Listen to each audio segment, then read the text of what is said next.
Some nights still take me back to the rain, not the loud kind that rattles windows. I mean the slow, steady kind that soaks through your jacket and settles into your bones. The kind that makes you feel small in a big parking lot with nowhere to go. That was the night everything began. I was standing under the broken light outside the warehouse, watching water drip from the edge of my cap. My shift had ended 20 minutes earlier. The buses had stopped running. My phone screen, cracked across the corner, kept flashing the same message: service suspended. At home, my 8-year-old son was waiting with our neighbor, Mrs. Alvarez. She'd agreed to watch him until 8. It was already pushing that. I remember whispering to myself, "Come on, Lucas, figure it out." Across the lot, a black sedan idled under a sodium lamp. Clean, untouched by the storm. I knew the car. Everyone did. It belonged to my boss, Vivien Moore. She ran the distribution center like a watchmaker. Precise, sharp, always 2 steps ahead. Men twice my size straightened when she walked by. I respected her, feared her a little too. I looked away, hoping she wouldn't notice me stranded there like a kid who'd missed his ride. "Still here, Hale?" Her voice cut clean through the rain. I turned. She stood a few feet away, umbrella steady against the wind, trench coat perfect despite the downpour. "Bus isn't running," I said. "I'll figure something out." She studied me the way she studied numbers, quiet, assessing. "You won't," she said calmly. "Get in the car." I blinked. "Ma'am, I'm offering you a ride, Lucas. Don't argue." I hesitated. She didn't offer things, not rides, not favors. She kept her world neat and separate. But the rain didn't care about pride, so I got in. The car was warm, smelled like leather and something soft. Lavender, maybe. I sat stiff as a board, careful not to drip on anything. "Where to?" she asked. "9th Street, near the old cinema." She nodded and drove. We rode in silence for a while. Just the wipers and the hum of the engine. Then she said, "You've been here 7 months." "Yes, ma'am. You don't miss shifts. Your error rate's low. That matters." It wasn't praise, but it felt like it. "You've got a kid, don't you?" she asked after a moment. My hands tightened in my lap. I didn't talk about Jaime at work. "Yeah, 8. She nodded once. "Stability matters." It did. More than she knew. When we turned onto my street, my stomach dropped. The whole block was dark. No lights, no glow in any window, just black. "Power's out," I muttered. She parked and stared at the building. Then she looked at me. "You can't stay here," she said. "I'll manage." "You have a child. It's 38 degrees. I remember the pause. The way rain slid down the windshield between us. "Come back to my place," she said, "just for tonight." And that's when the joke slipped out of me, tired, careless, half afraid of how much I needed help. "Are you asking if I want to stay the night?" Her eyebrow lifted just slightly. "Yes," she said evenly, "I am."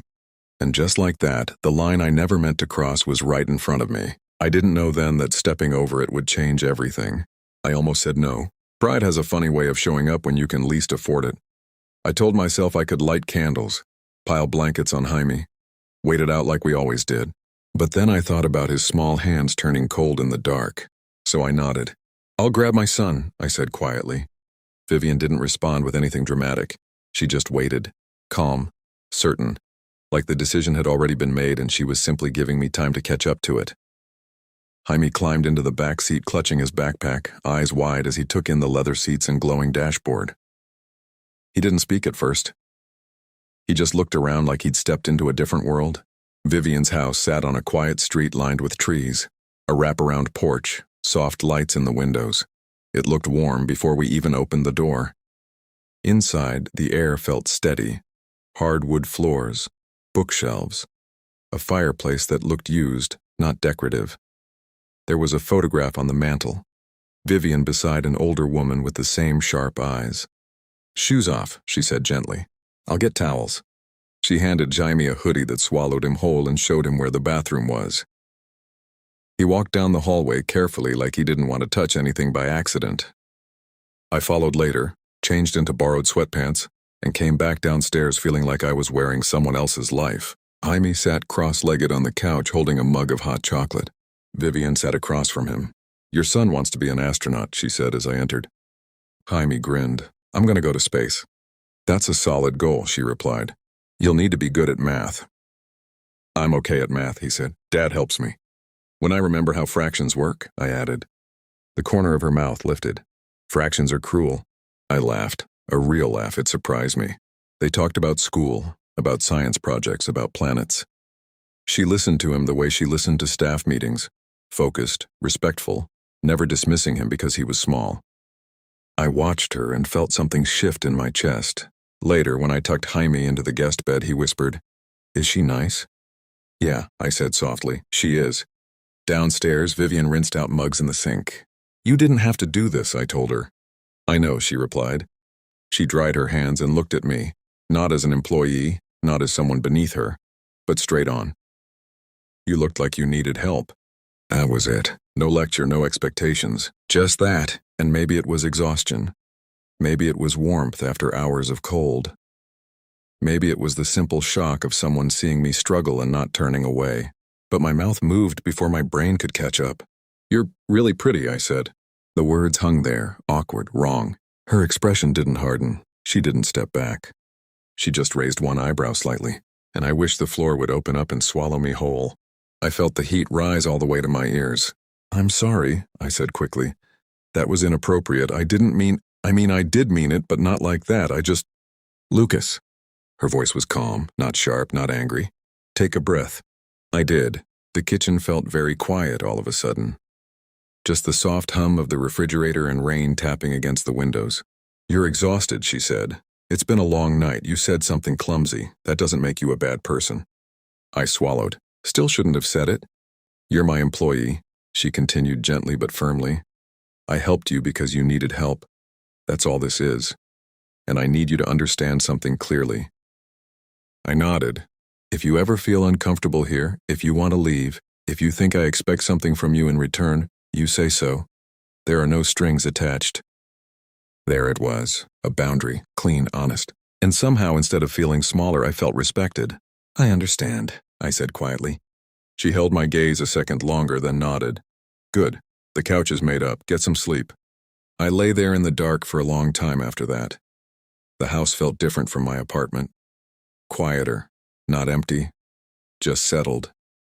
I replayed the moment over and over. "You're really pretty." God. But she hadn't humiliated me. Hadn't made me feel cheap. She just set the line and stepped back. That kind of steadiness stays with you. Morning came soft and gray. I woke to the smell of coffee and something sweet. Jaime was already at the table when I walked into the kitchen. "She made pancakes," he whispered like it was a secret.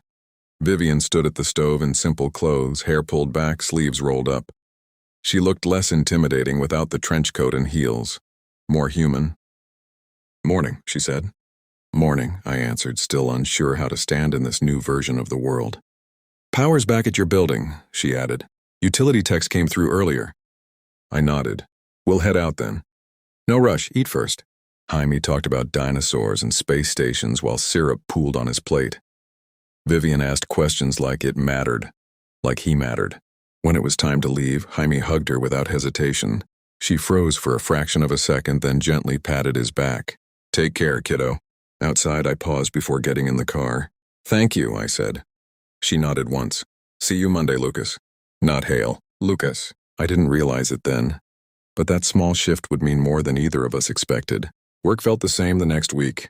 Forklifts beeping, pallets sliding, the steady rhythm of routine, but something underneath it had shifted. Vivien still walked the floor with that same sharp posture. Still corrected mistakes before they grew teeth. Still expected precision. Yet when she stopped by my station, her tone softened just slightly. "System running smoothly?" she asked one morning.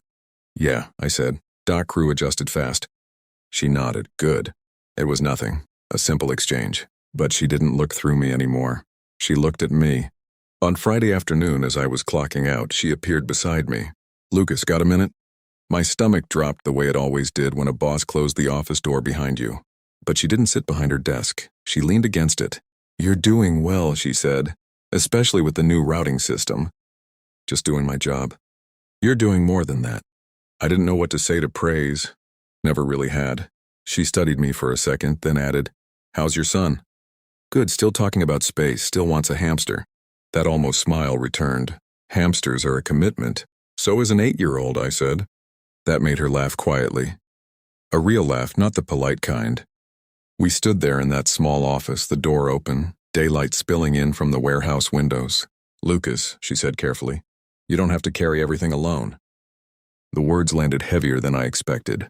"I'm handling it," I answered. "I know," she said, "but handling and drowning can look very similar from the outside." For a moment I couldn't breathe. No one had said that to me before. No one had noticed. I swallowed and nodded. "Thank you," I managed.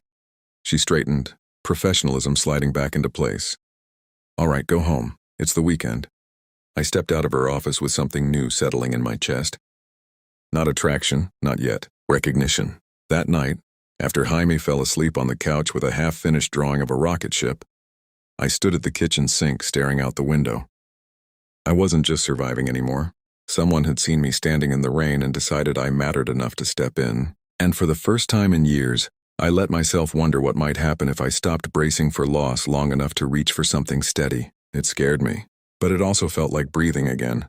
2 weeks later, Jaime got sick. It started small. A cough that wouldn't settle. Then a fever that climbed too fast.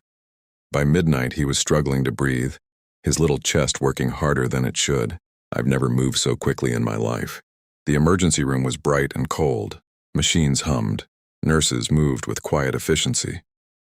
I sat beside his bed, gripping his hand while they fitted an oxygen mask over his face.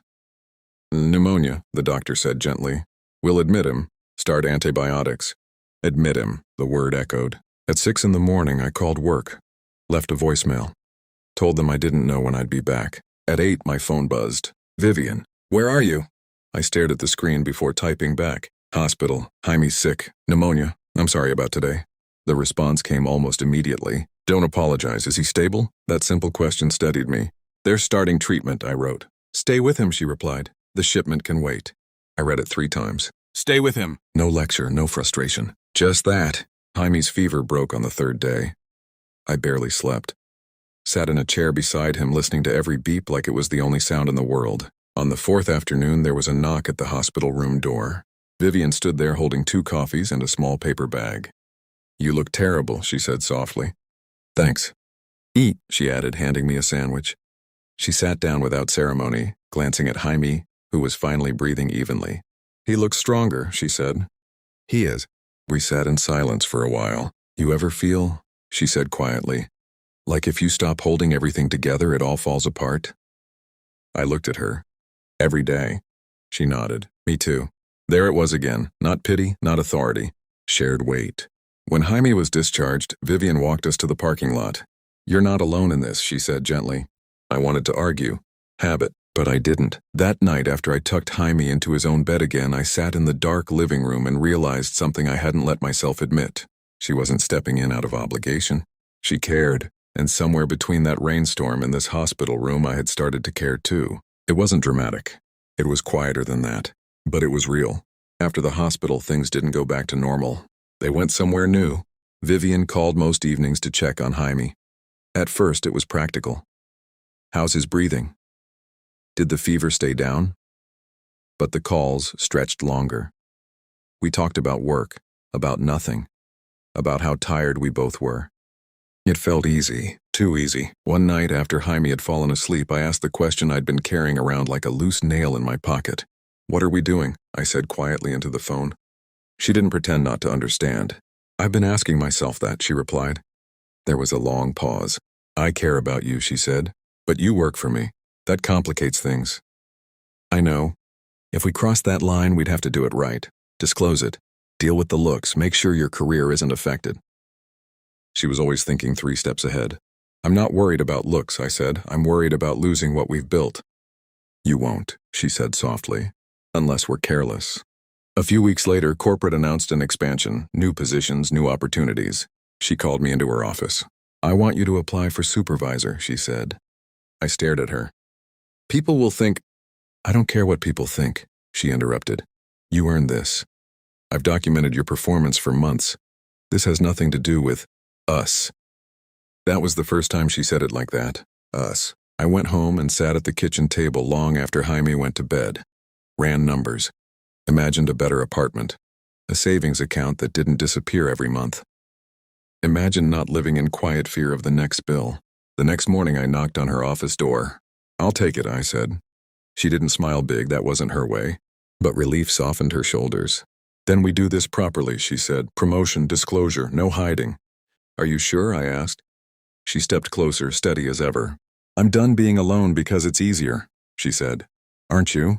Yes, I was. The paperwork with HR was awkward but clean. Policies explained, forms signed. When we walked out into the parking lot afterward, she turned to me and said almost shyly, Would you like to have dinner with me? An actual date. The word actual made my chest tighten. I would, I said. For the first time in years, I wasn't bracing for the worst. I was choosing something better, and that choice felt terrifying. And right, our first real date wasn't dramatic. No grand gestures, no sweeping music. Just dinner at a quiet restaurant and two people trying to speak honestly. She wore a deep green dress. I wore a blue shirt my late wife had once said made my eyes look lighter. I hadn't worn it in years. We talked about Jaime, about her sister, about books and childhood and the strange loneliness of being the one who always holds everything together. Halfway through dessert, she looked at me with a steadiness that still humbles me. I didn't think I'd want this again, she said, letting someone close. I didn't think I deserved it, I answered. That was the first night we kissed. It was gentle, careful, not rushed, like two people stepping into something they didn't want to break. The months that followed were not perfect. There were long work days, tough meetings, school projects, laundry piled high, quiet arguments about dishes and schedules. But there was also something else, presence. She showed up to Jaime's school events without being asked, sat through space documentaries, learned how to braid his hair when he decided astronauts needed longer styles. I learned how to leave work at work, how to share decisions instead of carrying them alone.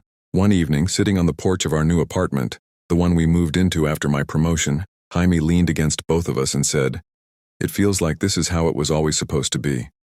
I looked at her. She looked at me, and I understood something I hadn't before. Strength isn't about standing alone in the rain. It's about letting someone stand beside you. The night in that parking lot, I thought I'd crossed a line. Maybe I did. But sometimes the line you're afraid to step over is the one leading you home. Now, when it rains, I don't think about being stranded. I think about the warmth of her kitchen, the sound of my son laughing over pancakes, the quiet courage it took for both of us to say yes when fear would have been easier. If this story stayed with you, stay close. There's always another quiet moment waiting just beyond the porch.